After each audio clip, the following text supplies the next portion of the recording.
Magandang umaga Pilipinas, Luzon, Visayas at Mindanao. Kami po ay tuloy-tuloy lang sa aming pagtanggap ng mga reklamo at sumbong dito po sa aming Bitag Action Center, dito po sa Ritual Center, Timog Avenue, Quezon City. And kami po ay nagpapasalamat po sa mga sponsors po namin, particular sa public service po namin. Dumadami po ang pagpasok ngayon. Agahan nyo lang pong pagpunta kasi pagdating ho ng alas 2 ng hapon, cut-off na ho kami. Kaninang umaga po yan mga bossing. So, papasalamat po kami sa Tinapayan Festival sa supply po ng kanilang mga special bread sa mga nagrereklamo sa aming Action Center. Maraming salamat din kay Miss Jessa Macaraig ng Pretty You Cafe sa mga libreng cafe. Ito para sa ating mga complainant. Sila po yung mga yan. So yung mga lumalapit po sa amin, hindi po for sale yan, libre po yan. Pinibigay po namin. At nagmamagandang loob lang itong mga sponsors na to, naniniwala po sa mga ginagawa po natin. So, yan po, the Pretty You Cafe. Hindi lang pala looking pretty, pretty pati yung coffee, ano? Ang tinapayan, hindi lang po tinapayan, pati mga pansit, magagaling din po yan, ano? So, paunawa po sa lahat ng mga lumalapit po sa aming tanggapan. Para po kaligtasan po ng mga empleyado, maging po mga nagrereklamo, mahigpit po yung ating sinusunod na security. Security is job number 1 para sa amin. Of course, the usual, the health protocols po pagpasok natin. Anumang problema, reklamo, sumbong, bibigyan natin ng agarang aksyon, solusyon. Nag-iisang pambansang sumbungan. Kami po yung marunong madaling takbuhan, madaling puntahan. Kami rin pong marunong makinig. Marunong pong umunawa, maawa, sumuri, mag-imbestiga, bumalanse, at tumayo, tumulong, ipaglaban, ipagtanggol ang nag-iisang serbisyo publiko na tatak Tulfo. Sama po dyan si Tul Rafi, Senator Rafi, ganoon din si Erwin Tulfo. Tulong Tulfo, eto po, ako po, si Ben Tulfo, hashtag ipabitag mo. Ngayon sa hashtag ipabitag mo. Seafarers mula Albay gusto nang umuwi. Pero sweldo 13-month pay nila ayaw pa din ibigay ng agency. Sana maawa naman kayo, matulungan nyo kami sa amin na problema dito. Sepulturero pinalayas sa sementeryo, humingi ng saklolo sa bitag. 4 po anak ko, bakit mo ko tatanggalan ng trabaho? Diyan lang kami nabubuhay. Ilaw, tubig, pagkain, araw-araw, di ko na alam kung saan po. Sa halip na nag-enjoy, naperwisyo, dating OFW na aksidente habang nagbo-bowling. Na-admit po ako sa East Avenue. And then January 13, doon na po ako na-operahan. Wala pong naitulong po yung bowling center nung time na nasa hospital na po ako. Ang lahat ng yan, iimbestigahan at aaksyonan sa hashtag ipabitag mo. Ipabitag mo! Ipabitag mo! Ang masaya sanang bonding ng pamilya na uwi sa aksidente habang naglalaro ng bowling sa isang mall si Ramon. Aksidente siyang nadulas. Sa video, namimilipit sa sakit ng tuhod si Ramon. Nais lamang daw ngayon ni Ramon na sagutin ng mall ang kanyang ginastos sa pagpapagamot. Lumapit po ako dito sa hashtag ipabitag mo dahil po ako po yung na-aksidente sa bowling center noong December 10. At sa ngayon po, wala pa rin po ako nakukuha tulong galing po sa kanila. Sa bowling center, SM Annex, SM North EDSA. First time ko lang po talaga na maglaro po ng bowling. Sa unang tira ko pa lang po, doon pa lang po, na-aksidente na po ako. Pumilis naman po sila, dinala po nila ako sa orthopedic. Na-admit po ako sa East Avenue. And then January 13, doon na po ako na-operahan. Wala pong naitulong po yung bowling center nung time na nasa hospital na po ako. Ang pagkasabi na lang po nila sa akin, gumawa na lang po ako ng letter request. Ngayon po, gumawa po ako ng letter request at ipinadala ko po sa kanila. Mayroon pong message na dumating po sa akin. Dinaan po nila sa bowling insurance nila. Ngayon, ang sinabi po ng insurance po nila, pagka ang aksidente po is galing po sa sports, hindi po nila tinatanggap po yun dahil mapanganib po daw yun. Ang sabi naman po nila na magbigay na lang po ako uli ng resibo or something galing po sa hospital Ngayon po, nagbigay naman po ako ng hospital bill. Sa ngayon po, wala pa rin pong action na nangyayari, which is nakalabas na po ako ng hospital. Mahigit 2 months na po, wala pa rin po talaga. Sir Ben, humingi po ako ng tulong sa inyo na kung maaari lang po na matulungan niyo po ako sa sitwasyon ko po ngayon. Ang sumbong, iimbestigahan at aaksyonan sa hashtag ipabitag mo. Sa studio po natin ngayon si Ramon at magandang umaga sa iyo, Ramon. Good morning po, sir. Alright. Na-aksidente si Ramon on December 28, 2022. Aksidente sa SM North EDSA Annex sa Bowling Center. Ito po si Ramon. Ayan po. Makikita ay natapilok po siya. Naiwan yung kanyang isang kanang paa. So, mukhang first time lang ata ni Ramon mag-bowling. So, for whatever reasons, aksidente nangyayari. So, agad siyang dinala sa pinakamalapit na hospital, Orthopedic Hospital, at ang mga tauhan ho ng North Annex Bowling Center ang nagdala sa kanya. The 10th of January, na-admit sa East Avenue Medical Center. Umabot ng 182,000 ang kabuang bayarin sa ospital. 64,000 ang remaining balance sa ospital. Ang nais ni Ramon ay mabayaran siya ng SM sa kanyang mga ginastos sa ospital. Ayan po, tayo po'y both ways na mag-iimbestiga po rito. Ano? Una sa lahat, ako'y tatanungin muna kita, Raul. Sige po, sir. Sinong kasama mo nang mag-bowling kayo? Actually, pamilya ko po ng time na po na yun eh. Alright. And then, sa paglaro ko, dalawa lang ko kami magkapatid. So, dalawa kayo magkakapatid. Apo. Tanong ko, first time mo ba ang Actually po, bowling? first time ko lang po talaga on that time. Kaya lang po ako sumama sa bowling na yon kasi yung kapatid ko po, almost 4 years na po kami hindi nakapag-banding eh. Oh, parang So, bonding. parang natuwa ako sa kanila, sobrang saya po nila. Okay. And then at the same time, inanunaw na po ako ng kapatid ko. Tapos pinapunta po ako sa counter. Hindi ko po alam kung ano dapat ko sabihin. And then, yun po.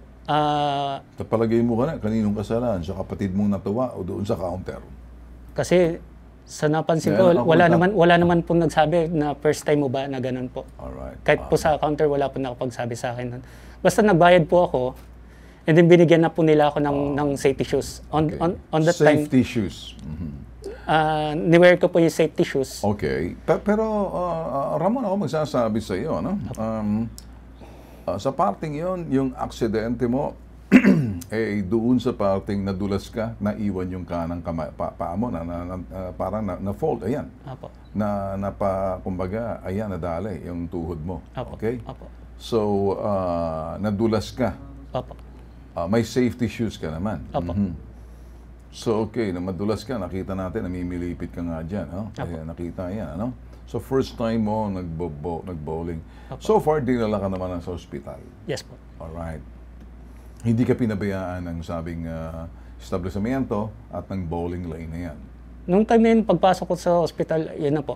Tatanong ko lang sa iyo, dinala ka nila sa hospital? Opo, dinala naman po. Linawin po muna natin. Huwag kang sumagot ng mga hindi ko tinanong. Kasi Thank you. gusto kong naririnig ng mga tao na yung aking pag-iimbestiga ay balanse. Kasi pag iba yung sagot mo sa tanong ko, kahit yung mga nanunood sa atin, hindi ikaw maintindihan. Opo, sorry po. Alright, so, dinala ka sa ospital. Opo.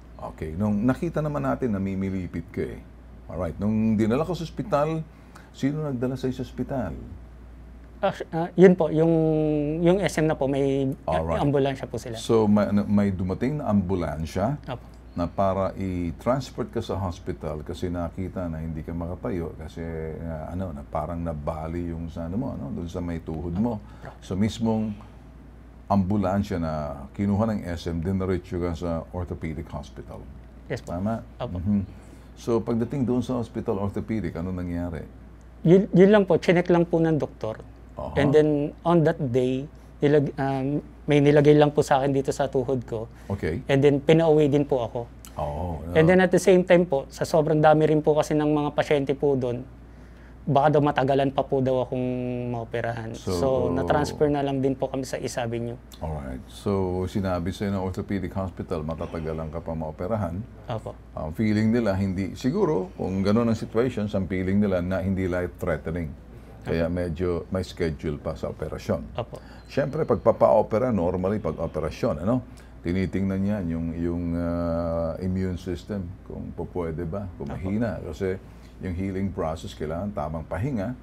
Alam ko naman yung sistema na yan, na hindi basta ino-opera nang hindi ka nagpapahinga, pinagbabitamins ka muna, hindi basta-basta isasalang ka i-opera. Actually, Doc, nung time na ano na po kami sa East Avenue, sinabi po ng doktor na kailangan na pong maoperahan po yan. Okay. So in other words, pumunta kayo sa East Avenue. Opo. Lumipat kayo. Opo. Nung pagdating doon sa doktor na yun, sinabi pa sa'yo, pahinga mo muna yan. Hindi po. Sinet niya na po ng kailangan within this week ma-admit ka na. Kasi hindi po natin pwedeng patagalin yan. Alright. So, Yun po yung sinabi ng doktor. So, kaya lang sabi mo, ma-admit ka na. Okay. So, bakit hindi ka na-admit sa orthopedic hospital? Yun nga po sa sobrang dami po. Sino may sabing madami? Sila o ikaw? Sila rin po. Sila mismo nagsabing... Opo. Kasi January 13, doon pa lang po nila ako i-check up. So, okay. So, sandali. Kailan ka din lang sa ospital? December 28. Okay. January 13. Doon pa lang po nila ako i-check up ng doktor kasi almost... Sino may sabi sa'yo operahan ka agad? Yung ano na po... Di ba sa orthopedic? Po? Sa orthopedic, sinabi sa'yo na makita, dapat maoperahan ka na? Hindi naman po. Hindi naman po na Sandali. pagkakaano. Sandali. Sundan mo ako. Ano? Apo po. Pakinggan mo na maiging aking sinasabi. Nung ikay sinugod sa ospital, sa madalang ambulansya, nakita ka ng mga doktor sa orthopedic hospital. Tama? Apo. Alright, tiningnan ka. Anong sinabi ng doktor sa orthopedic hospital? Kailangan maoperahan ka na sa lalong madaling panahon? Yun ang pagkasabi mo kanina sa akin. Sinabi po ng orthopedic na on that day na umuwi po muna ako. Kasi Okay. binigyan po muna nila ako sandali. ng ano. Okay, sandali muna. Okay. Apo. Hear me. Listen to me. Okay? Kasi pinauwi ka muna matapos ka tingnan. Apo. Okay? Kaya nilagyan ka muna ng Supporter. plaster cast. So, whatever it is. Yes. Anong in-advise sa'yo ng doctor? Ang huling advice niya na lang, Anong in-advise sa'yo ng doctor? bumalik na lang po ako ng January 13 Alright. para po sa another check-up. Okay. Huwag mo akong pangunahan ng sagot. Ano? Apo. Okay, para magkaintindihan tayo. Apo. Sorry po. Nung araw na dinala ka roon, chinek up ka ng doktor. Nakita ng doktor, in-x-ray ka. Tama? Apo. Orthopedic yun eh. Anong nakita ng doktor? Fracture po. Patella fracture po. Fracture. So, ang sabi niya, kailangan operahan ka. Apo. Kailangan po daw. Sinabi ng doktor na nag-check sa'yo. Apo. Okay. Na dapat maoperahan ka. Apo. Okay. Pero nilagyan ka muna ng supporter or plaster cast? O Supporter po. hindi yung Hindi po yung semento, yung asin ano lang po So, talaga. no, pagdating doon, binigyan ka ba ng mga gamot? Binigyan po nila ako ng pang-vitamins and then naalala ko po yung reseta doon kung makabili po ako ng Okay, binigyan ka ng mag-vitamins, painkiller, lahat. apo. Tsaka yung reseta po pambili ng bakal. Pambili ng bakal. Kailangan Ano po yung makabili. bakal? Baril? Na bakal na ikakabit po dito. Bakal dyan. Okay, sige. Ngayon po, kung sakali po daw na makabili na po ako, doon po nila i-schedule pa kung kailan, depende ho sa pila ng pa po ng tao. Alright. So, sinabi nila, bibili ka muna ng bakal at pagkatapos noon, sinabi na schedule for operation ka? Or... Hindi po. Titignan po muna nila kasi marami po daw tao kasi. Okay, ano bang nakita nila nung ng unang araw mo pagpunta? Yun po, nung in-x-ray lang po ako, Nakita ba sa x-ray fractured? fractured po talaga. So, Basag sinabi- po talaga yung basag, ano ko. okay. So sinabi nila, i-schedule ka for operation.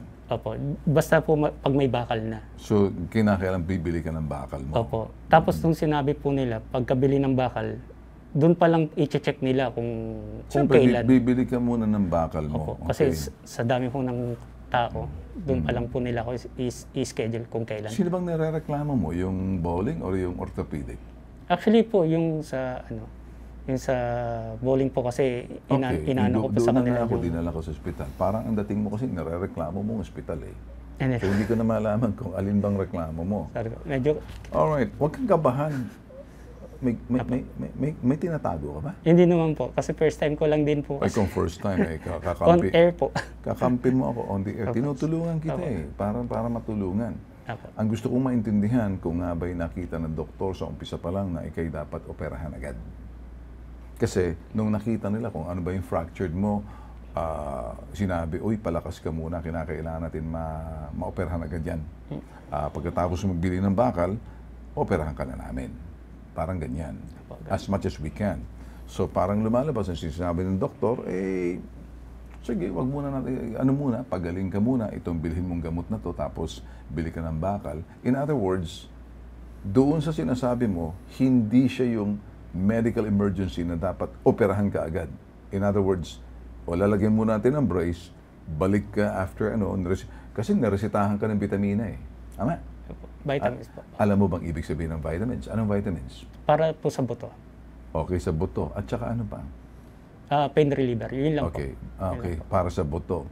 Anong klaseng vitamins? Caltrate po yata yun. Caltrate.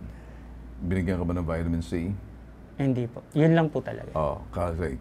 Okay. Iyon, pangpatibay ng buto. So, anong sinabi sa'yo ng doktor? Pahinga?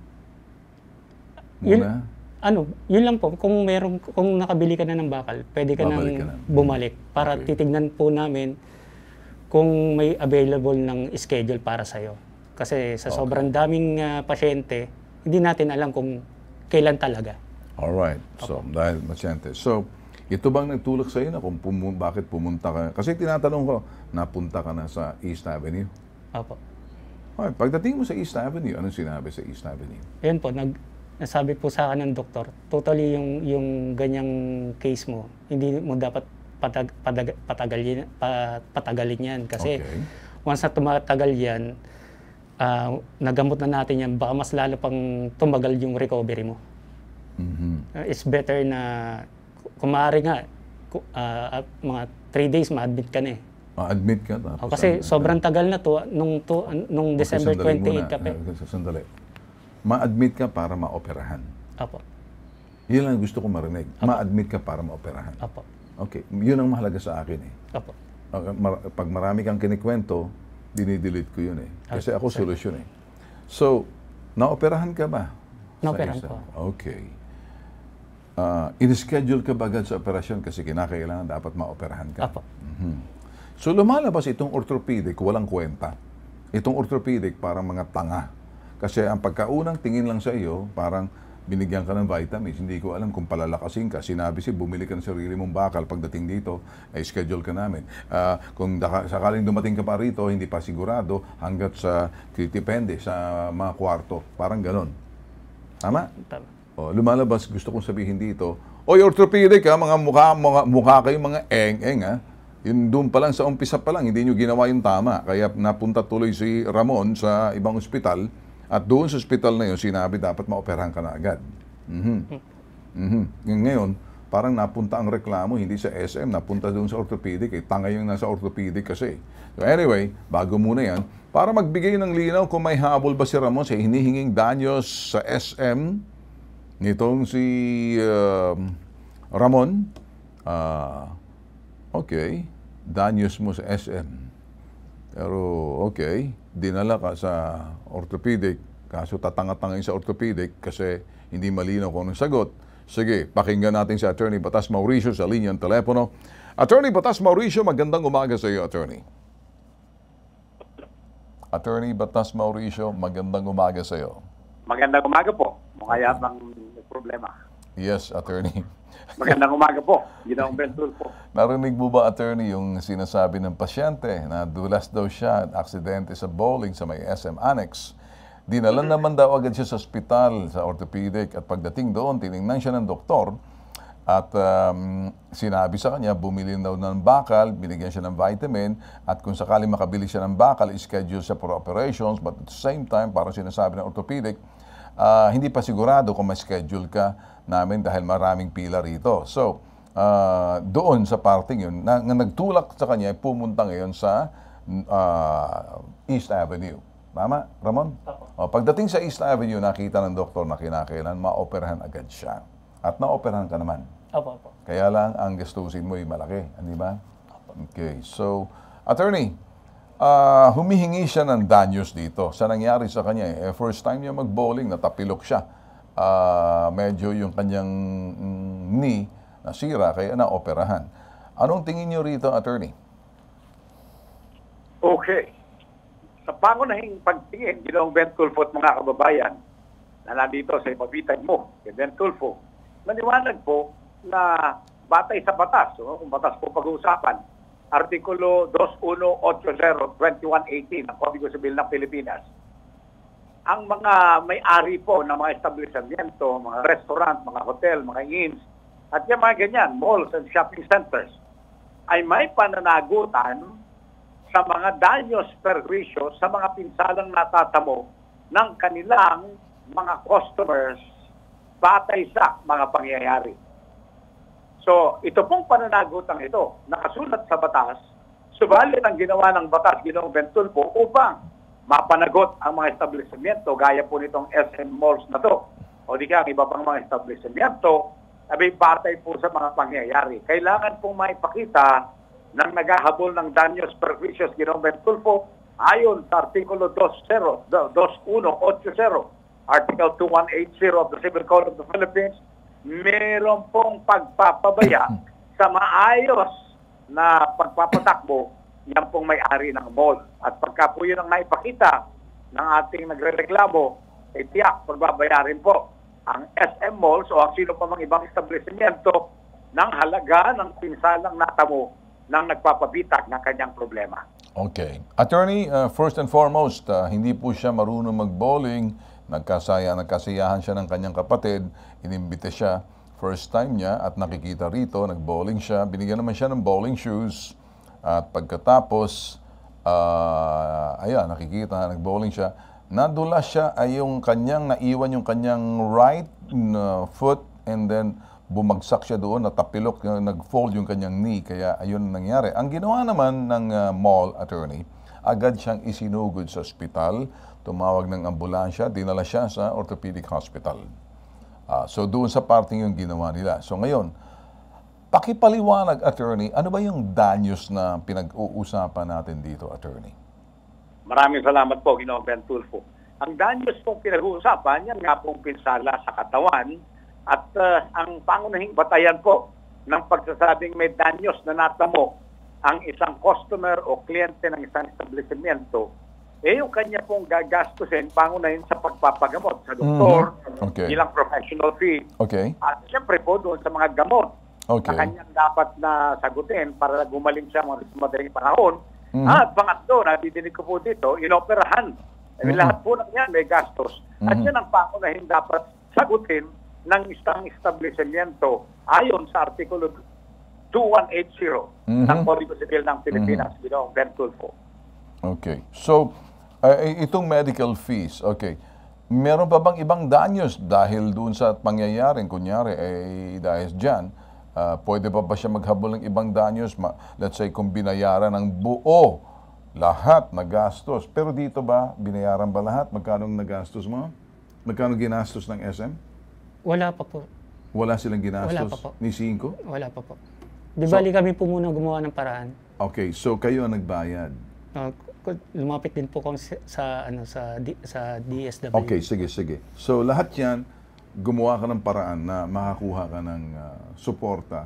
Opo. At hindi nagbigay ng support yung SM Bowling Annex. Hindi po. Ang ginawa lang nila, dinala ka sa ospital. Sa orthopedic. Sinugod ka sa orthopedic. Opo. Pagdating sa orthopedic, bahala ka na sa buhay mo. Nung pagpasok Parang ng ganun ospital, na, bahala ka na. Wala Iniwan ka na sa ospital. Basta sinabi na lang po sa akin nung manager, i-update mo lang ako. I-update mo Opo, sila. ina-update ko naman po siya. So far, nang in-update mo, alam ba nila kung magkano ginastos mo? Sinasabi ko po sa kanila, sinabi ko, 182, then meron pa ho ang balance. Hiningan ka ba ng mga resibo na dapat na makita nila para actually, sinend ko naman po sa kanila. So lahat yan, binigay mo sila ng update. Opo. So nagkaroon ka ng operation, pero hindi sa orthopedic pa, sa East Avenue. Tapos sabi po ng doktor, kailangan pa po akong ipatherapy. Kaya yun naman po yung Ipatherapy. So after the operations, kailangan mo pa rin ng therapy. Therapy, yan po. Okay, so sa parting to, magkano ginastos mo na lahat-lahat? Bali, ano po?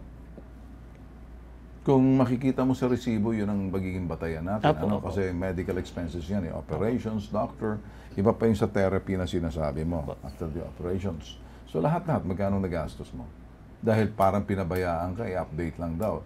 Ang ibig sabihin siguro, update mo lang kami tapos i-refund ka namin kung lahat na ginastos mo, medisina, operasyon, doctor's professional fee, pwede mo silang singilin kasi mapapatunayan na nangyari ng mga aksidente at makikita naman yun doon sa parting yun. Apo. So, na-update mo ba sila? Yes po, naiano ko Okay. naman po sa kanila. Okay. Pero hindi pa yung totally, hindi pa totally buo yung So, mayroon pang mga sunod-sunod na medical bills. Opo. At saka sinasabi mo, mayroon pang therapy na susunod. Opo. Okay. Attorney, itong part ito, pati therapy, post-operations, sama po yan, attorney, pagdating sa danyos, hindi ba? Kasama po yan at tama po kayo sa inyong pagtatanong sapagkat lahat ng ito ay nagastos bunga ng insidenteng nangyari sa loob po ng mall.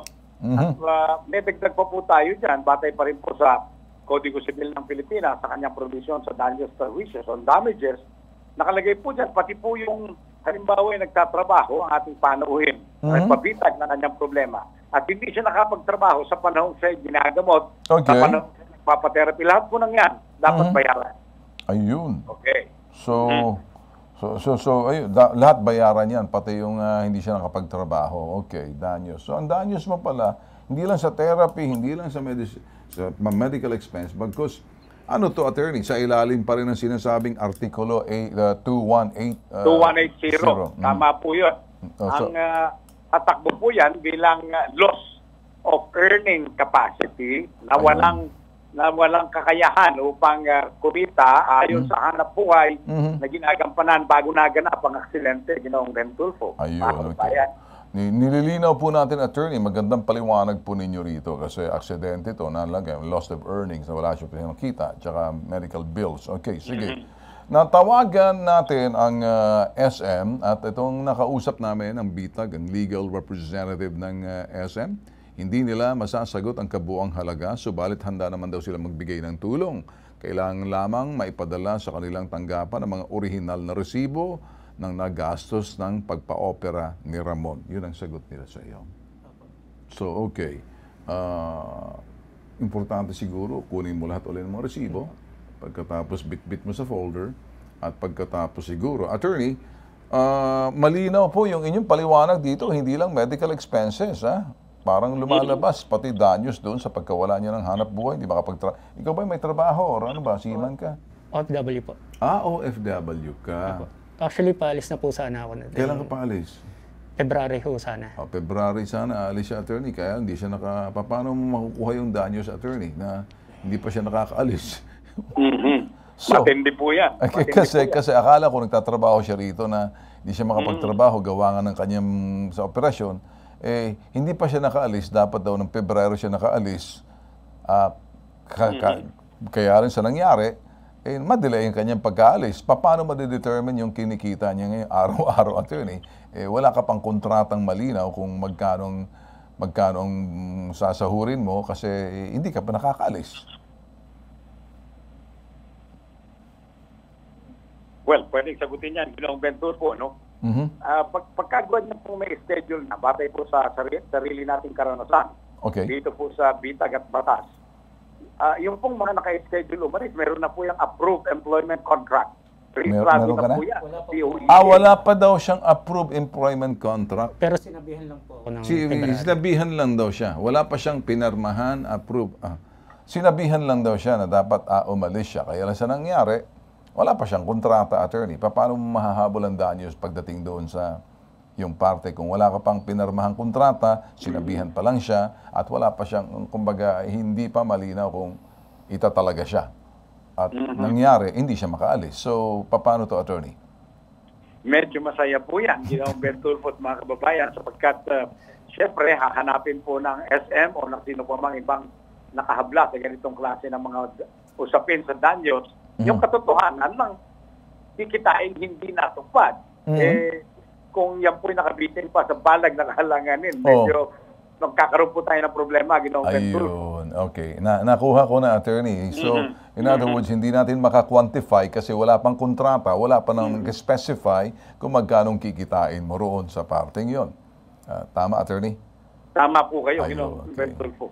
Dito na lang, attorney, sa inyong paliwanag, sinlinaw ng sikat ng araw paliwanag. Attorney, siguro magbigay po kayo ng linaw pagdating sa mga danyos kapareho po nito at matuto po si Juan de la Cruz. Bibigyan po namin kayo ng 1-2 minuto kung kailangan nyo.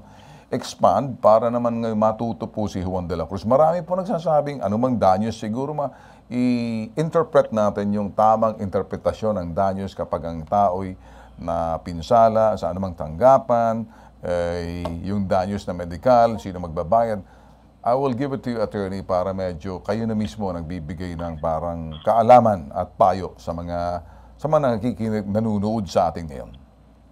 Maraming salamat po, Ginoong Ben Tulfo. Sa mga kababayan po nating narito sa ipabitag mo, si Ben Tulfo, ang mga problema, meron po tayong mga alituntuning ipinahiral batay po sa Kodigo Sibil ng Pilipinas. Nakalagay po dito, pangunahin, doon sa nauunang provision dyan, yung Artikulo 19 yung kinatawag, yung pong artikulo sa Human Relations, pakikipag-ugnayan ng bawat tao, kaya na tunay, natural na tao, di kayo tinatawag na juridical person, o mga kumpanya o mga korporasyon na nagsasagawa ng negosyo sa pamamagitan ng corporate entity. Nag-incorporate po sila. Ayon po dyan, ang sino mang kumikilos, sa tingin niya ayon sa kanyang mga karapatan sa batas, ay inaatasan na kumilos upang bigyan ng pagpapahalaga ang karapatan ng iba. Hindi po pwedeng kumikilos para makapagnegosyo, sapat na po yun, wala nang ibang tungkulin pa ang mga kumpanya. Dito po sa mga ganitong kaso, maliwanag po may tungkulin ang mall na meron pong bowling alley or iba pang entertainment area na magtalaga ng mga tao upang tiyakin ang kahusayan ng pamamalakad sa entertainment areas o di kaya tiyakin ang kaligtasan ng mga customers na nagpapatronize po dyan. Maliwanag po yun, mga kababayan. Sa totoo lang, bahagi po ito ng karapatan ng mga customers na nagpupunta dyan sa bowlingan, yan po sa kung saan pang ibang entertainment areas sa mga mall, na hanapin kaagad. Meron bang namamahalang manggagawa dito? Ganun po yung katotohanan. Para po yung swimming pool, kailangan meron pong lifeguard. Dito hindi naman lifeguard, ginawang virtual po mga kababayan, kundi meron dapat nangangalaga sa kaayusan ng mga entertainment areas. Kasama na yung bowling na yan. Pag wala po yan at nagkaroon ng aksidente, ituturing po ng mga hukuman yung kawalan ng nagbabantay ng manggagawa ng may-ari ng entertainment area na kapabayaan na magdudulot ng tungkulin sa kanya responsibilidad para tugunan ang mga danyos perjuicios ng mga customer na napipinsala. Yun po ang pinakamahalaga doon. Huwag po tayong maniniwala na wala tayong karapatan dahil tayo mismo nagpunta ron, tayo mismo nagkaroon ng enjoyment doon. Hindi po. Natungkulin po sila pangalagaan ang ating kaligtasan. Ayan. With that, attorney, malinaw na po yan at marami na po kayo na tuturo. Totoong yung mga sa batas po natin at binigay nyo na po yan. Maraming salamat ulit, attorney. Maraming salamat po. Karangalan po ni Batas Mauricio, makasama sa paglilingkod ni Ginoong Ben Tulfo dito po sa ipabitag mo. Maraming salamat po at magandang araw. Okay, ngayon, tutulong kami sa iyo. Okay? Etong tulong namin sa iyo.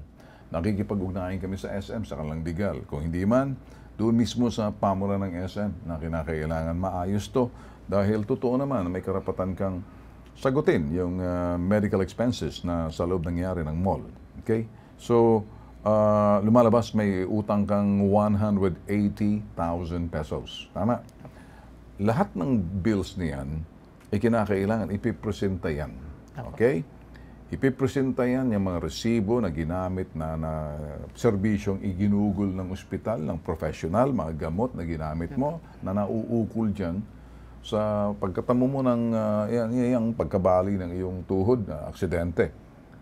Matutulungan ka namin basta't importanteng ilipon mo lahat at pagkatapos isusumitin natin. Wala naman tayong problema dyan sa SM. Alam ko naman, nakikipagtulungan sila. Nakikipag-ugnayan. Whether SM Housing or SM Mall, kapag may aksidente, kapareho nito, hindi naman sinasadya, may gagawa sila ng paraan. Okay? Sir Ben, pwede lang magtanong. Sige. Yung about po sa mga transpo po. Kasi wala Sa? po, transpo po, gaya po ng sa taxi po. Sa transportation mo. Kasi po, puros po ako taxi, hindi ako pwedeng bumiyahe ng Alright, ano. so, Ang problema ko lang po, wala naman magkano po. bang ginastos mo ng taxi? Ano po may time na 500. O Balikan, siguro, mga lagyan mo ganun. ng miscellaneous transportation. Lagyan mo lang. Siguro naman maintindihan nila yan. Sunod-sunod po kasi yung ano namin. Hindi, sige ganito na. Okay na, para wag na humabang usapan. Okay po. Kunin natin lahat ng bills mo, may resibo, galing sa ospital, pangalan mo, serbisyong ginawa, opera, pagtingin ng doktor, at pagkatapos mamagamot na reseta na nabili mo, magkano yung mga, lahat yan, ilipunin mo, okay? At pagkatapos, syempre, resibo lang yun, pwede ka naman magsabi na, pati yung pantaksi mo, papunta ng hospital, pabalik, di ba? Okay? Isa-isa muna, wag mo na munang guluhin, kasi one at a time. Kasi pag pinackage mo lahat yan, parang tinambak mo isang bagay. Ako kasi, isa-isa muna, one at a time. Dito muna tayo. Pagbayarin muna natin sila doon sa kanilang mga responsibilidad sa pamamagitan ng sinasabing pananagutan or liability. Ang aking pagkakaalam, ang bawat mga establishmento may liability insurance. Kapag may aksidente, ay hindi po pwedeng sorry na lang. Naintindihan mo ba ako? Yan ang sinasabi ni Attorney Batas Mauricio. So, huwag ka mag-alala. Kung yung mga pinang-taxi mo, edi sama mo. Sabihin mo, wala akong resibo, nag-taxi ako. Natural, alangan ba mag-jeep ka sa itsura niyan? Di ba? So, maintindihan nila yan. Okay? Thank you po. Huwag ka mag-alala. Okay? Ayusin natin to. Ang dapat mo lang gawin, ipakita lahat ng mga resibo sa amin, tutulong na kami sa iyo. Thank you Kasi po. trabaho yan ng aming public service na tumulong. Thank you na po, para maisaayos at mabalik sa iyo yung mga ginastos mo. O additional to that, pwede mo naman sigurong tanungin kung pati yung sinasabi nating therapy, kung masasagot nila. Okay? Opo, thank you po. Malinaw ba sa'yo? Doon naman sa sinasabi mong na walang trabaho, wala ka pa naman ng trabaho, wala ka pa rin kontrata, wala ka pa rin pinirmahan. Opo. Sabi nga ni Attorney Batas Mauricio, mukhang masaya yun kasi paano ang pagiging basihan? Opo. Okay? Naiintindihan So ko. dito lang muna tayo sa mga ginastos mo at importanteng maibalik sa'yo. Ha? Thank you po. Susunod, ingat nga ha. Opo. O di bale, tutulungan ka namin dito. Alam ko naman nakikipagtulungan sa amin yung SM. Wala namang problema Thank you po. dyan. Ha? Thank you po. Okay, sige. Ito po, nag-iisang pambansang sumbungan, Tatak Tulfo, Serbisyong Tulfo, Tulong Tulfo. Ako po si Ben Tulfo, 10 ng aking kapatid na si Senator Rafi Tulfo, Erwin Tulfo. Iisa lang po yung pakay namin, ang pagtulong. Hashtag, ipabitag mo. Susunod, seafarers mula Albay gusto nang umuwi. Pero sweldo 13-month pay nila ayaw pa din ibigay ng agency. Sana maawa naman kayo, matulungan nyo kami sa amin na problema dito. Ang sumbong iimbestigahan at aaksyonan sa hashtag ipabitag mo.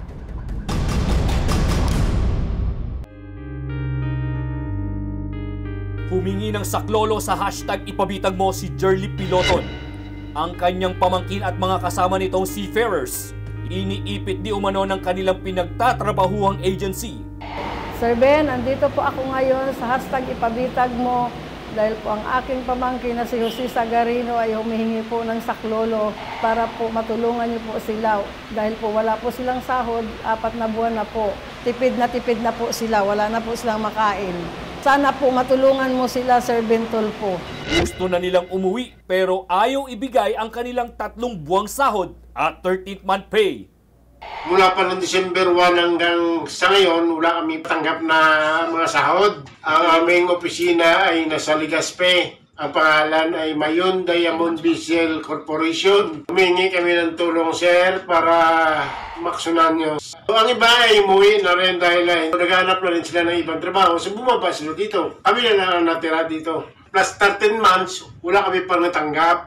At saka, ang isa pang benepisyo, wala kami tanggap na benepisyo tulad ng SSS, Pag-ibig, at saka PhilHealth. Sana maawa naman kayo, matulungan nyo kami sa amin na problema dito. Ang sumbong iimbestigahan at aaksyonan sa hashtag ipabitag mo. Okay, makakasama natin ngayon na nagparating ng sumbong, isa sa mga tiyahin ng nagrereklamong seafarer, si Jerely. Magandang umaga sa'yo. Magandang umaga din. Tama ba, Jerly? Jerly po, sir. Jerly. Okay.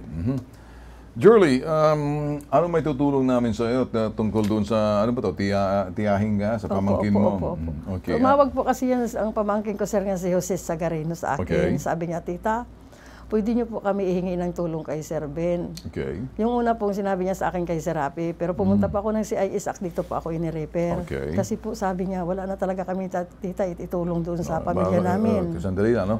Kay Tul Rafi o kay Tul Erwin, Opo. isa lang. Opo. Wala kaming tinatanggihan Opo. dito. Isa lang, parang pumunta ka lang sa Tulfo. Okay lang sa amin Yes yan. po. Sige. So, ang gusto mo ngayon mangyari ay maibigay ang mga benepisyo. Yes po, gutom na yung pamilya Gutom nila. na. Paano sila kumakain ito? Hindi ko nga po din, sir, alam kasi yung... Siguro maganda, kausapin ko lang siguro muna sila. Ano? Andyan, naka-live sila. Mas magandang kausapin muna natin si Jose. Si Jose Sagarino. Si Jose Sagarino, tagapagsalita. Jose Sagarino, magandang umaga sa iyo. Good morning po, Sir Bentol po. Okay, magandang umaga sa mga katabi mo dyan, sa likuran mo, sa paligid ninyo. Kayo ba yung mga natitirang seafarer ngayon? Opo, sir. Kami po, sir. Unang tatanungin ko lamang sa inyo, ano? Unang sa lahat, kayo ba'y kumakain pa? May kinakain pa? Meron naman po, sir. Paano kayo kumakain? Kung may pinapadala bang pagkain o nangingisda lang kayo, baka butete pang mga tiyempo ninyo, delikado. Paano kayo kumakain? Nagpapadala? May budget naman dito sa pagkain, sir. Ang problema lang dito, sir, wala kaming sweldo. Tapos yung 13-month pay, hindi pa nila binibigay hanggang ngayon. Mula pa yan December, sir. Ilang buwan na kayo walang sweldo? Mahigit 3 buwan na, sir. So, 3 buwan na kayo hindi sumasahod o tapos wala pang 13th month pay? Wala, sir. Saka benefit, sir. Wala po, sir. Walang benepisyo. Ano ba talaga ang trabaho niyo? Kayo ba yung mga inter-island or mga seafarer palabas ng bansa? Inter-island lang po, sir. Sa domestic. Domestic. Ano ba yung barko na yung sinasakyan niyo? Ba yung nagkakarga ng mga ano General cargo po, sir. General cargo. So, General. okay.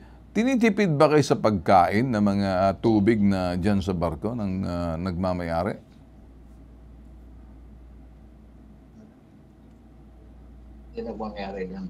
Tinitipid ba kayo sa pagkain at tubig, inumin ng may-ari?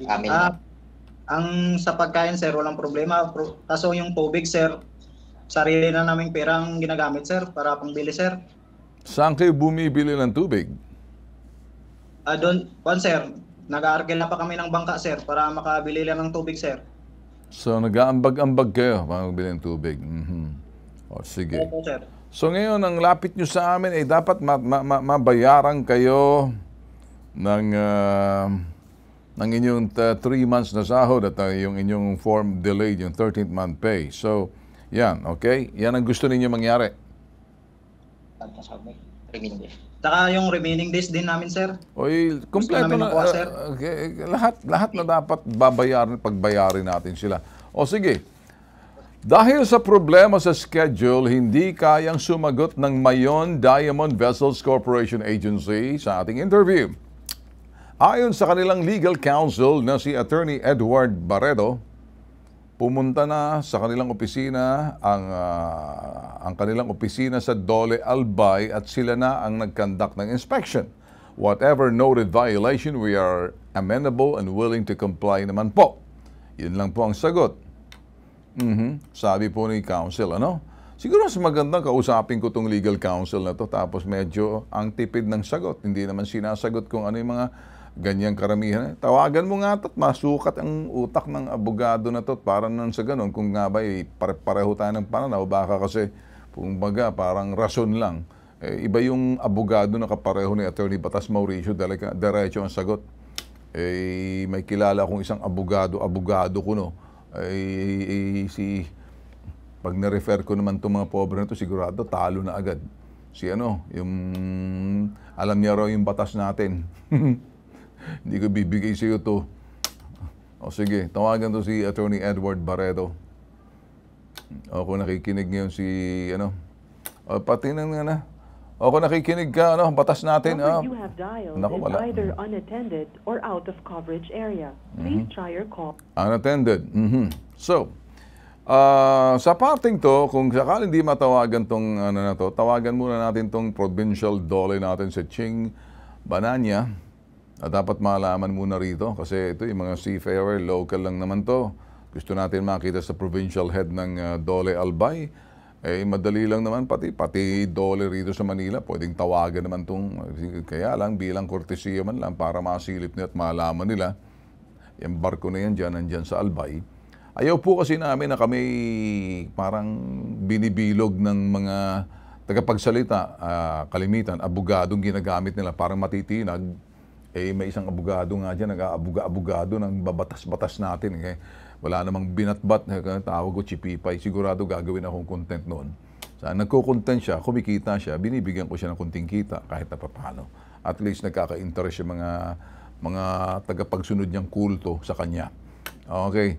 3 buwan, hindi pinapasahod. Patingin ako ng ringing kay Ching para makausap si Ching. Ching! Ano po? Ching, nandiyan na ba? Yes po, Ching, magandang kasi ringing lang kaya biglang wala naman nagsabi sa akin.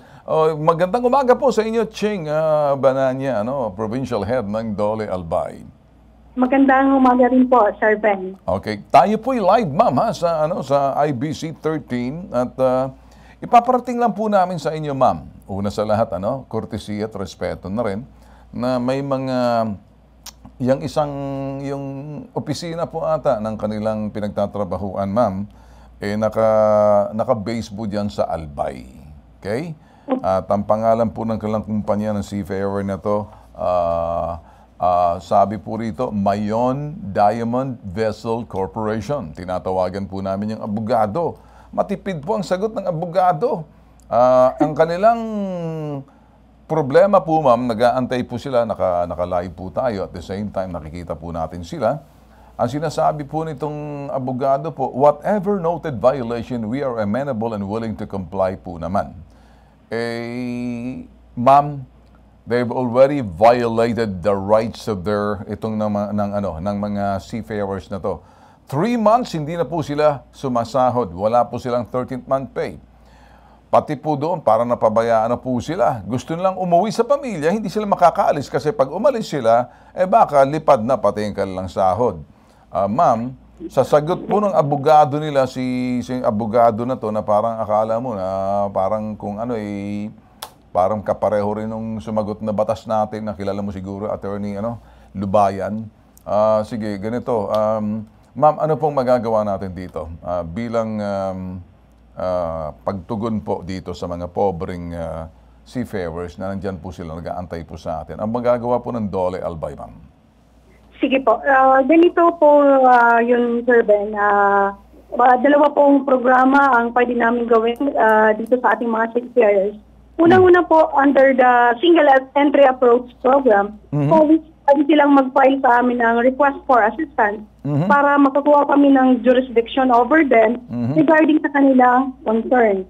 Hindi po pagsahod, matagal-tagal na rin po. Talagang delay na. May conclusion na ng delay. Dahil 4 na buwan sa binanggit po ninyo, yes, 4 na buwan nang hindi sumasahod ang ating mga seafarers. So ito po, Trena, 30-day mandatory conciliation po ito sa araw na ma-file ang request for assistance para po magbigyan natin ng agarang solusyon na mapatawag. Conciliation mediation process din po ito. Ipapatawag po natin ang responding party o yung employer para umarap sa amin at ibigay ang karampatang solusyon regarding po sa tamang pagbabayad ng sahod na kailangan ng ating mga seafarers, pati na rin po yung kanilang 13th month pay na kung iisipin po dapat not later than December 24 last year, 2022, na ibayad na po nila yon. Okay, ma'am, maraming salamat po. Binigyan nyo lang po ng kaalaman, sapat na kaalaman. At dito po, yung mga impormasyon na dapat malaman ng kahit sino man, kahit hindi ka seafarer, sa pagsagot nyo lang po, inuulit ko, sinasabi nyo, under the CLS approach, request for assistance, may conclusion na delay na 4 months na walang sahod. Pwede nyo ipapatawag po sila, ma'am. Parang ganun, ma'am, ano? Yung Mayon Diamond. Tama, ma'am? Para nang sa ganun, pasagutin sila. At siguro, ma'am, sa parting to, ma'am, we'll keep in touch with you. Tututok po kami kung kinakailangan po rito at kung malalaman po namin kung saan nakarehistro po yung Vessel Corporation yan, kahit sino pang talpulano na yan. Pag nakaabot to kay Tul Rafi sa Senado, ma'am, Sus Mariosep, delikado. Siguro, ma'am, tulungan na po natin. Kahapon lang, nag-uusap kami ni Tul Rafi ng mga problema ng mga kapareho po nito. Actually po, sir, kahapon, nang malaman namin, nagpadala na po kami ng conduct of complaint inspection sa mismong establishmento. Okay, ma'am. Gawin niyo po, ma'am. Alam ko naman po, ma'am, ginagawa niyo. Kami po kasi mag-utol. Kuminsan, nag-uusap-usap po kami doon sa mga kapakanan ng mga manggagawa. Tulad po nung kahapon, nag-lunch lang po kami ni Tul Rafi sa Senate, kanyang opisina. And we were talking, ma'am, ang mga simpleng tao kapareho nito. Nagpapasalamat po kami yung mga departamento po tulad no po ninyo. Nakakatulong po kayo. Malaking bagay, lalo na sa rehiyon. Best effort, ma'am. Babalikan po namin kayo. Nag-aantay po sila. Ang mga seafarers ngayon nakikinig sa atin, ma'am. Baka mapabilis po natin, ma'am, para naman matugunan, makauwi na sila. Ang gusto lamang makuha yung sweldo at yung kanilang 13th month pay, ma'am. Sige po, sir. Gagawin po namin ang role na dapat maibigay and lahat na pwedeng asistensya na ibigay sa ating mga seafarers para matugunan ang kanilang concern na ito. Okay. Ma'am, with that, unless kung, sa seafarers, nakikinig ba kayo, Jose Sagarino, narinig niyo ang sagot ni ma'am? Okay, meron ka ba? Yes po, sir. May singit lang ko, sir. Sige. Gusto po namin, sir. Sige. Bago kami bababa, sir, mapipigyan yung Seaman's Book namin, sir, tsaka mabigyan kami ng sea service, sir. Seaman's Book ninyo, gusto niyo makuha? Mapirmahan, sir. Mapirmahan ang Seaman's Book, okay. At tsaka, ano pa? Mabigyan kami ng sea service. Mabigyan kayo ng sea service. Tama? Opo, para magamit sunod mag-apply kami, sir.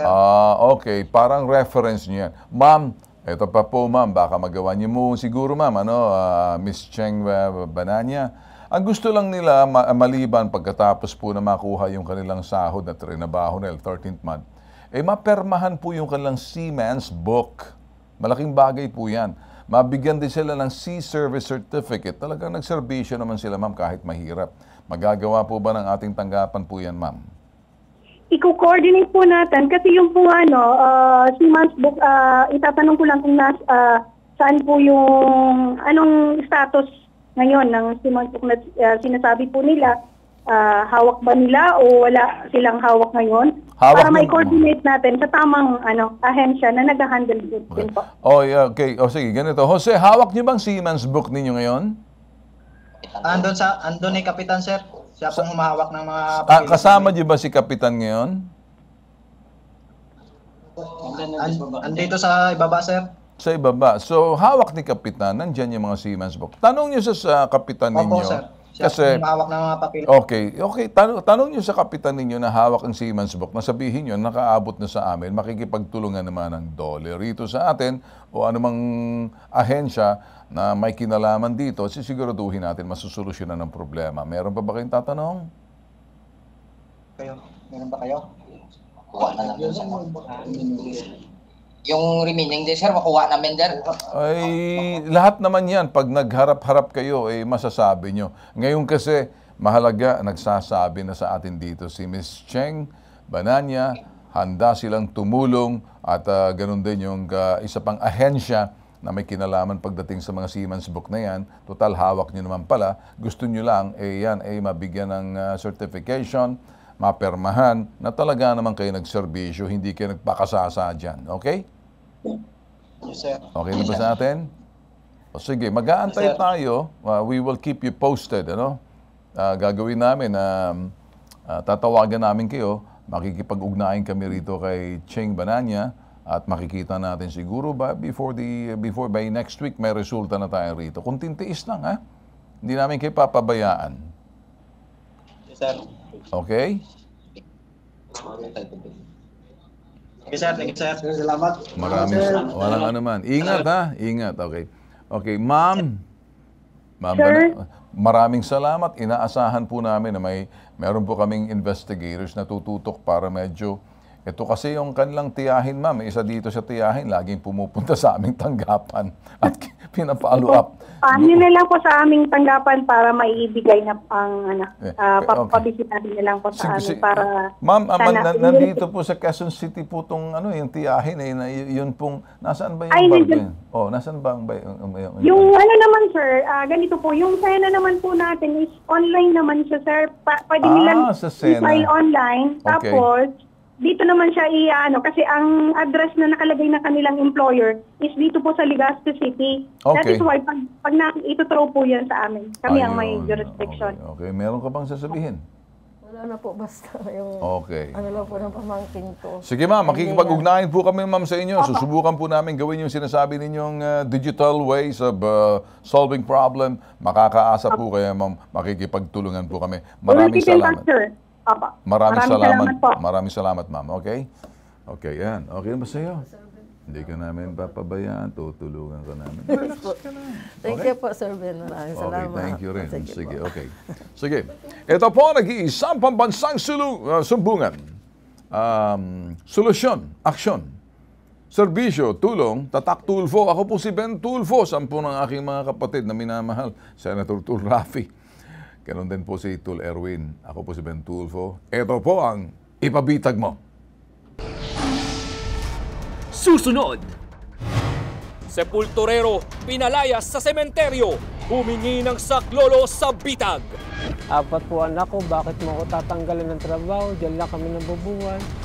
Ilaw, tubig, pagkain, araw-araw, di ko na alam kung saan ko.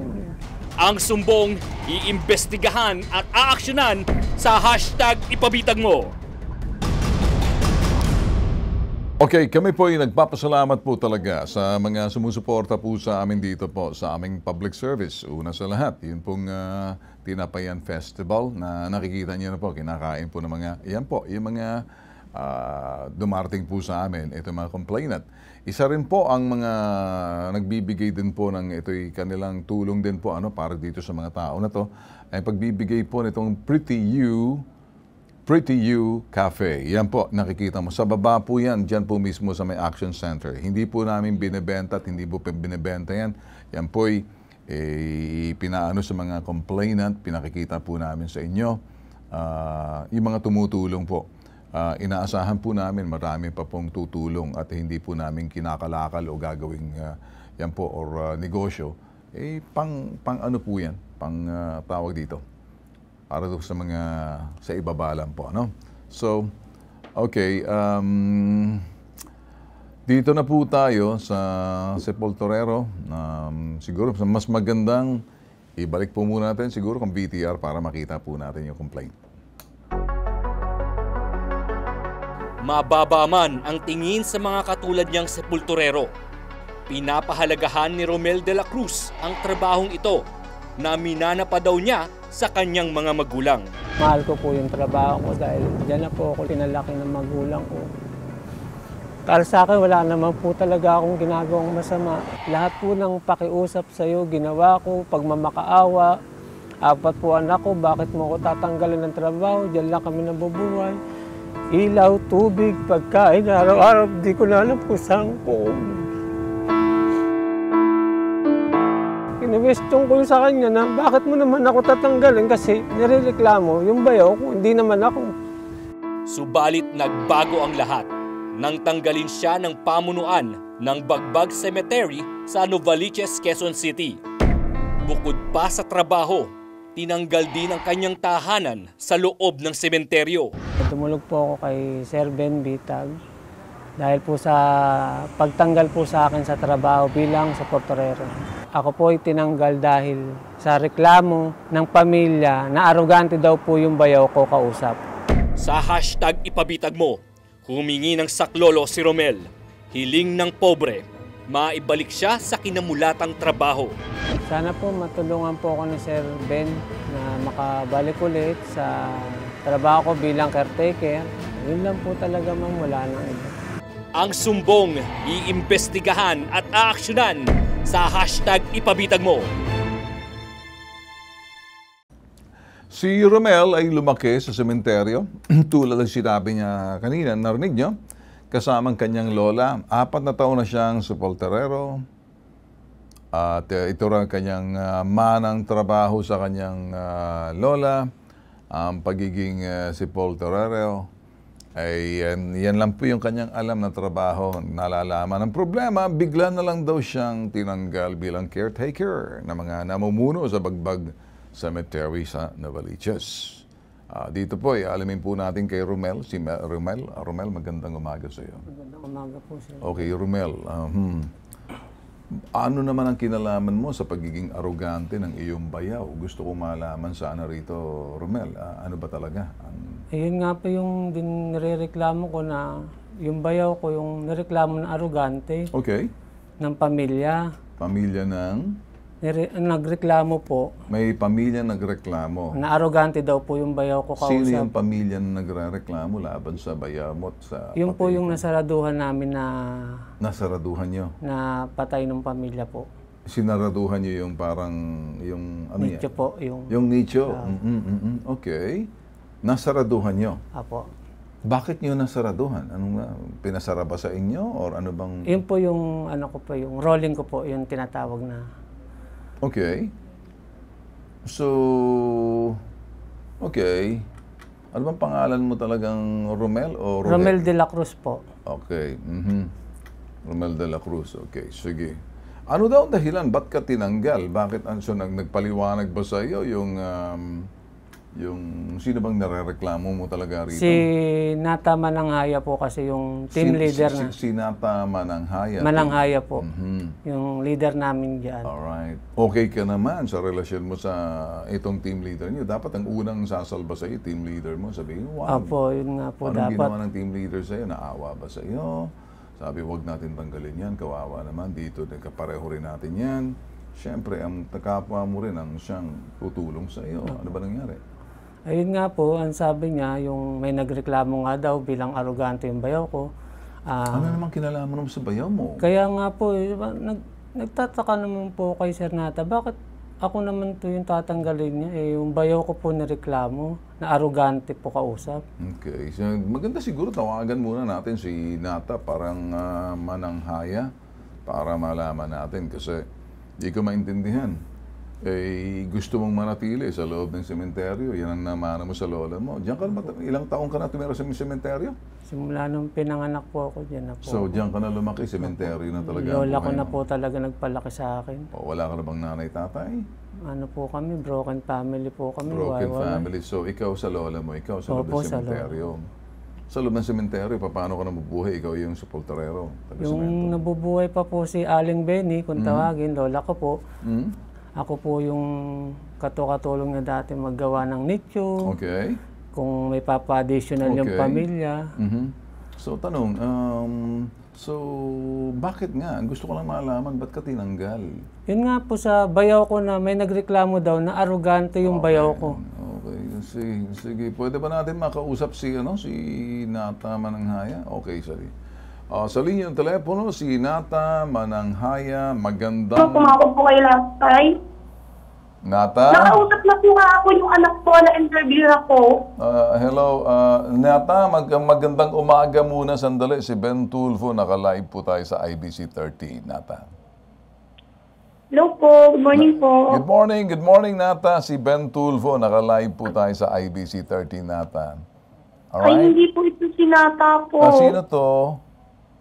Secretary po, ito lang funeral po eh. Funeral ng ano po yan, sa loob ng sementeryo? Hindi po. Saan? Funeral po, family business po. Okay. Hindi naman pala itong number. Ipag niya po yan. Okay. Kaano-ano mo si Nata? Ibigay ko na lang po yung contact person po na nakakausap po nila po. Okay lang po. Okay lang po. Sige po. Ano pong number? Sir, 918. Sandali lang muna. Siguro 0918 611. 611 76. 76. Opo.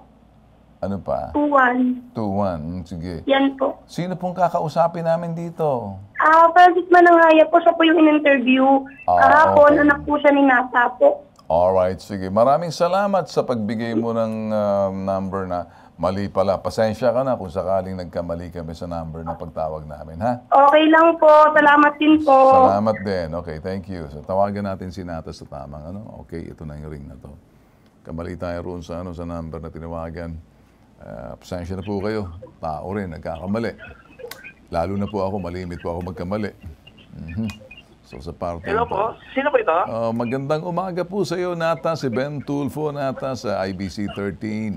Ay, yes po. Yes po. Good morning. Wala po si Father po, si Francis po ito. Francis, magandang umaga po sa inyo. Kayo po yung anak. Po, Sir Ben. Good morning, Francis. Good morning. Live po tayo, Francis, sa IBC 13, TV 13, ha? Apo. Okay. Francis, I don't know kung may alam ka sa reklamo nitong sepulturero na si Romel de la Cruz. Ano bang naging problema rito? Ano lang, ikaw ay sepulturero ka rin naman na. Ano bang issue rito? Gusto lang namin malaman kasi malapit nga sa amin. Sabi niya, ito lang daw yung kanilang trabaho pero may nagreklamo raw laban sa kanila. Pwede bang mabigyan mo kami ng kunting background kung ano ba ang nangyayari dito?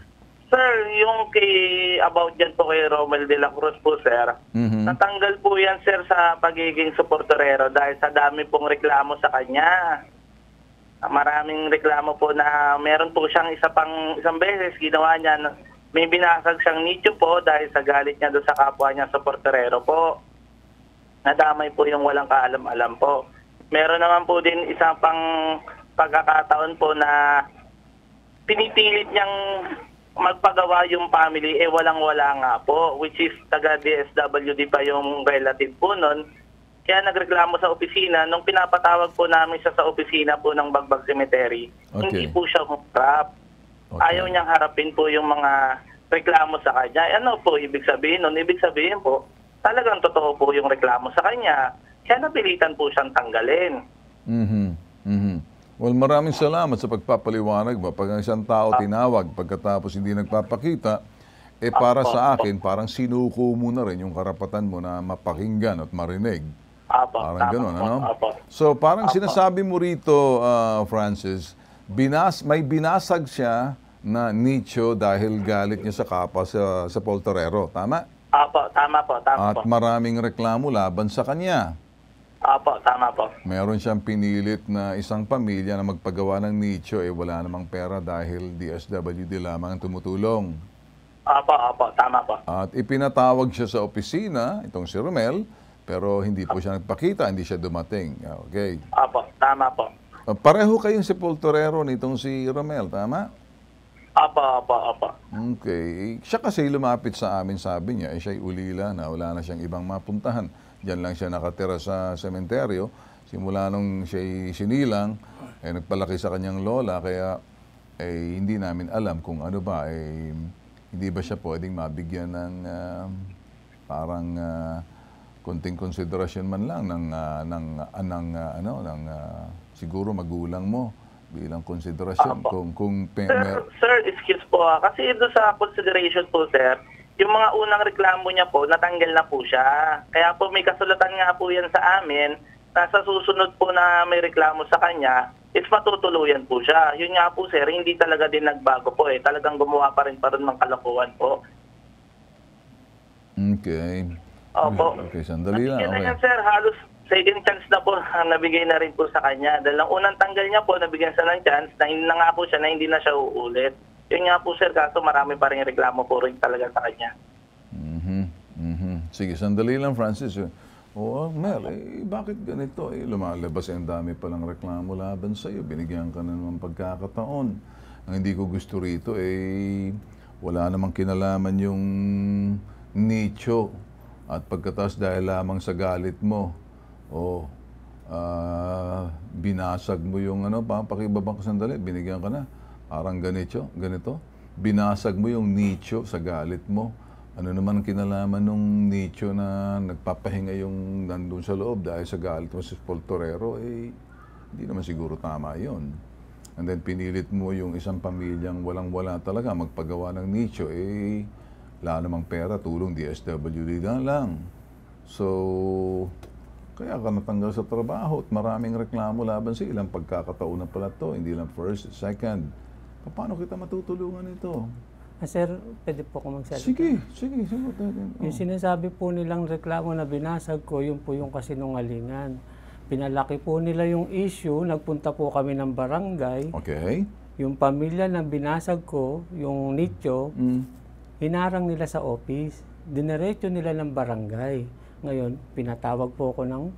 Sandali. Kung ang barangay naman talaga ang tamang... Apo. Kasi hindi po pwedeng nicho, so pambarangay yan. Apo. Pero pwede naman silang patawan ka ng parusa na sinasabi ng ngangasiwa. Kaya lang tama yung ginawa nila. Ang barangay, sa barangay doon nagkakaayusan, hindi pagkakaintindihan. So anong masama kung pinatawag ka sa... Ito na po, pumunta po ako. Barangay. Marap po ako. Okay. Pumunta po ako, nandun yung pamilya, yung complainant. Anong sinabi ng complainant?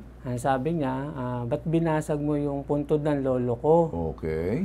Ngayon, sabi ko sa complainant, ma'am, nakita niyo na po ba yung puntod ng lolo niyo? Sabi niya, hindi pa, kasi dumiretso kami dito sa barangay. Okay. Ang kwento kasi doon sa complaint... Hindi sa kwento, bakit mo binasag? Hindi ko po binasag, sir. Ginanong ko po ng martilyo yung kasi ang salitang basag talagang basag. Okay, so ginanong mga martilyo. So, nasira yung nicho. Opo, yung... So, hindi mo nga binasag, ginanong-ganon mo, pero ganon-ganon mo, parang hindi mo na rin respeto yung nicho. Parang pinukpok mo, hindi mo naman siya, sige, hindi mo pinukpok ng martilyo. Hindi po, ginanong-ganon. Ginanong-ganon mo lang, kinatok-katok mo lang. Yung lang po yung gilid, yung kanto-kanto. Ganon-ganon mong kanto. Kasi pinalabas nila... Sandali muna. Di ba yung martilyo, mayroon pang patanggal ng pako? Apo. Yun ang ginanong-ganon mo. Ano bang saysay na parang kinukut-kut mo yung cover ng nicho kung hindi mo binasag? Yung dahil po sa hipag ko kasi. Okay, sandali. Ano kung gusto ko maintindihan, anong ginawa mo na parang kinikis-kis mo yung likod ng martilyo na pangbunot ng pako? Siyempre, matuloy yung pag ginawa mo yun. Para mo siyang pangkut-kut na rin. Anong dahilan? Bakit mo ginanon? Gusto ko malaman. Ako po yung nagsara nun. So, ikaw ang nagsara sa makutit. Ikaw rin ang pwede magsira? Hindi. Ikaw rin ang karapatan na pwedeng kutkutin? Hindi po. Tanungin kita, tama bang ginawa mo o mali? Hindi po. Inamin ko po sa barangay, sir, na mali po yung ginawa ko. Okay. Umamin ka ng pagkakamali. Opo, sa barangay. Kasi pag pinagtakpan mo kahit na anong mali. So, anong sinabi ng pamilya na nagrereklamo laban sa'yo? Sabi niya, pinatawad ka ba? Naintindihan ka ba? O lalong nagalit sa'yo? Ayun po. Ang sabi kasi sa kanya ng pamunuan ng sementeryo. Sandali muna. Nagalit ba yung pamilya ng ng ginanong-ganon mo, yung kinutkot mo yung cover ng nicho? Nagalit sa'yo? Hindi po. Natuwa? Hindi po. Kinuwento ko po yung buong pangyayari. Naunawaan niya po. Naunawaan nila? Opo. Bakit mo sige. Kung naunawaan nila, sige, okay. Ibig sabihin, naunawaan nila. So ano naman ang gagawin mo dahil naunawaan ka? Aayusin mo? Yung araw na mismo na yun. Aayusin mo? Inayos ko po agad. Inayos mo agad? Opo. Humingi ka ng paumanhin? Lahat po ng paumanhin ginawa ko po sa pamilya. So ngayon, nagkaayos kayo sa barangay? Opo. So, okay. So, isa yon. O ano naman tong iba naman, ang DSWD na papagawa ng nicho, wala naman silang pera dahil DSWD lang. Apo. Bakit mo pinipilit? Anong nangyari Hindi dito? po pinipilit, sir. Paliwanag ko rin po. Sabi ng bayaw ko, ma'am, baka pwede po kayong magpa-additional. Ito po yung para gumanda yung puntod ng minamahal sa buhay. Sige, ganito. Nakita kasi ng aming, alam mo yung may investigator kaming pinadala sa'yo, sa AWA, ako naman kasiguro, nakita yung listahan sa blatter sa'yo, sa barangay. Yung listahan sa blatter sa barangay, laban sa'yo, hindi na iba-iba. Ayan po yung blatter po ng pamilya, laban po sa bayaw ko. Iba-ibang sumbong to. Sige, yan. 3, meron pa. 4. Ay, ngayon lang po nila ginawa yan, sir. Sa barangay yan eh. Ako po si Maria. Sige pa, ano pa? Sige pa. Hindi, yan po yun nga po. Yung... Sige, ganito kasi. Anong gusto mong gawin ko sa'yo? Anong itutulong ko sa'yo? Sige. Kasi ako kasi hindi kita kilala. Ako'y tumutulong. Pero sa parting to, medyo hindi derogatory yung dating ng sumbong laban sa iyo. Apo. Iba-ibang sumbong sa sulat sa barangay nagrereklamo. Huwag mo naman sabihin, ngayon lang yan. Hindi mo hawak yan sa barangay yan. So ito'y ginagamit batayan naman ng pamuran ng sementeryo. Apo, sir. O siguro, sa sobrang dami ng reklamo at paulit-ulit, hindi isa. Pangalawa, ibinigyan ka ng pagkakataon. Pangalawa, na ulit-ulit. Dalawa. Opo. So, anong gusto mo? May pang-tatlo pa. Hindi po yung sa arrogante nga po, hindi naman po talaga namin pinilit yung pamilya. O di, hindi May record pa po ako, may video pa po ako na inaakay nila yung babae papunta sa malayo, kausapin. Okay, sige, ganito. Nakiusap ka ba sa sementeryo? Bakit ka pupunta sa akin? Hindi naman ako taga-manage ng sementeryo. Wala naman akong pakialam sa sementeryo. Ako'y takbuhan lamang, kaming tulfo, nakikinig. Ito naman si Francis, anak nito, ni Nata, caretaker. Oo, pareho naman kayo, nagkakaintindihan siguro kayo, di ba? Ang kapwa si Polterero, pareho sila, nagkakaintindihan, nagkakaunawaan. Siguro, nagkaka-conflict na lang, medyo kapag hindi nagkakaintindihan dahil either sa init ng ulo o paulit-ulit na nangyayari yung reklamo, nadali sa'yo, nadali ka rito. Nandiyan, Francis? Hello, Francis? Yan ba si Francis? Yes po. Francis? Yes po, sir. Yes po. Sa palagay mo kaya, pwede pang bigyan to ng ano? Kung tatanong ko lang naman sa nanay mo, sa tatay mo, o sa magulang mo. Actually, sir, ganito po. Meron po ako na i-present po mismo doon sa tao nyo po na nagpunta sa akin dito sa Bagbag Cemetery po. Na umirma na po lahat po yung contractor at caretaker dito. Mga nag-aalaga rin po. Okay. Talagang gusto na rin siyang matanggal nga po dahil sa dami ng reklamo po. Ayun ang problema. Okay, sige. Yan naman, nag-imbestiga yung aming investigator. Romel, ganito na lang, ano? Sa parting to, ako'y tatayo rito. Siguro, i-refer ka na lang namin doon sa ano ba to, sa Quezon City, ano ba to? Kung nawalan ka ng trabaho, baka peso ba? Nasaan yung tanggapan? Parang, ano ba yung peso? Peso, 5 piso, 3 piso? Ano bang ibig? Ito, ano ba yung peso na yan? Special Operations Officer. Yan ang gusto ko maintindihan. Kasi kung hindi, may 5 piso, 1 piso, 3 piso, peso-peso, may peso-peso, may beso-beso. Ayusin natin, sabihin natin kasi hindi ko naintindihan peso na yan or centavo ba yan or ano ba yan, sinsilyo, Mariosep na yan.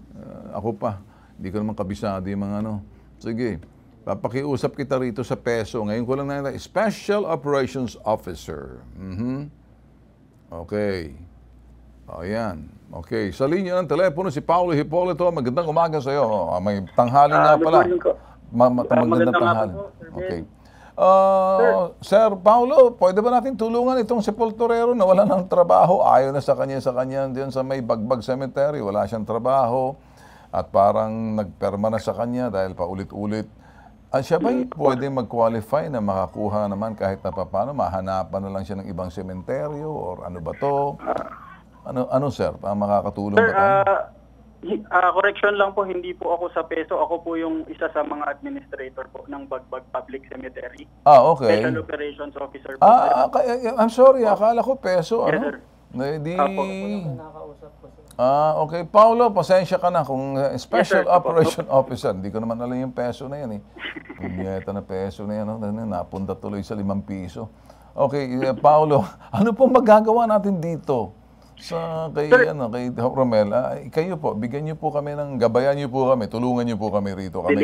Sige sir, kayo na magsalita. Sir, actually sir, regarding dyan kay Romel po alias Boknoy, wala naman po kaming proper authority para maglagay o magtanggal ng mga sepulturero dyan dahil sila po ang mismong grupo dyan eh. Ang kaya lang po gawin ng office dyan, sir, i-regulate yung mga ginagawa po nila kasi yung mga complaint sa amin din po napupunta. Pagka may mga nagre-reklamong pamilya, kami po ang Hello po, Okay. sir. Yes, yes. Ayun nga po, may mga complaints na nakarating sa amin. Ang pinaka nagagawa lang po namin dyan, mag-respond sa family. Kaya lang, ang pinaka-action, sir, dadali namin sa barangay. Itatap namin yung mga grupo nila ng caretakers, tapos sila na po ang magbibigay kung magdidesisyon kung ano bang dapat nilang gawin sa mga kasamahan po nila. Okay, nakita ko na po sir, self-regulating body na po sila. Akala ko po kasi sir, ang peso ay nakakatulong doon sa mga taong hanapan ng trabaho. Pasensya na po kayo, naging peso ho kayo, dapat pa sila dollar eh. Okay, sige. Thank you sir sa inyong sagot sir. Maraming salamat. Okay, sige, ganito na lang. Usap na lang tayo pagkatapos dito sa baba. Peso-peso tayo rito, beso-beso. Wala, hindi naman pala peso eh. Wala sila magagawa eh. Sir, gusto ko rin. Hindi, ang gusto mo, hindi ko magagawa eh. Kasi sila yung mga bagay na dapat makausap. Usap na lang tayo sa baba. Tingnan na lang natin kung anong maitutulong sa iyo. Kasi sa parting dito, hindi kita matutulungan eh. Tinakwil ka na dahil marami kang atraso eh. Sir, sana. Usap na lang tayo sa baba. Paggawa na lang natin sa City Hall kung talagang may peso ba o talagang lintik na may peso-peso na to. Ano ba ibig sabihin peso? Pakiano mga kung may peso tayo, ano ba yan? Pisot, peso, ano? O sige, doon sa peso, doon para alam kong peso na yan, nagbibigay ng trabaho ang mga taga Quezon City. Kung nawawala ng trabaho pansamantala, inahanapan. Yun ang pag-antinda ko ng peso-peso na yung lintik na mga peso-peso na yan. Ayun, Public Employment Service Office. Ayun! Kala ko kasi beso-beso, peso-peso. Alam ko, PCSO, nagbibigay ng pera yun eh.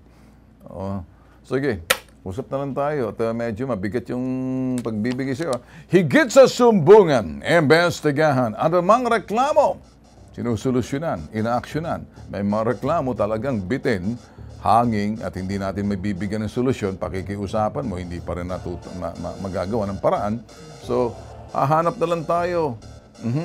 Subukan natin ikatok doon sa peso. Ito pala yung Public Employment Service Office sa peso para dito sa kanya. Kaya lang, walang nature sa City Hall. Wala kang sisirain doon, ha? Sigurado yan, ha? Ito po, nag-iisang pambansang sumbungan. Tatak Tulfo. Serbisyo, tulong Tulfo. Ito po, hindi na po, ang aking, ano bang nangyayari sa prompter? Natutulog ata. Ito po, nag-iisang pambansang sumbungan. Tulong Tulfo. Serbisyo, Tulfo. Tatak Tulfo. 10 po ng aking kapatid, Santo Rafi Tulfo, Ben Tulfo, Erwin Tulfo. Ako po, si Bitag. #ibabitag mo.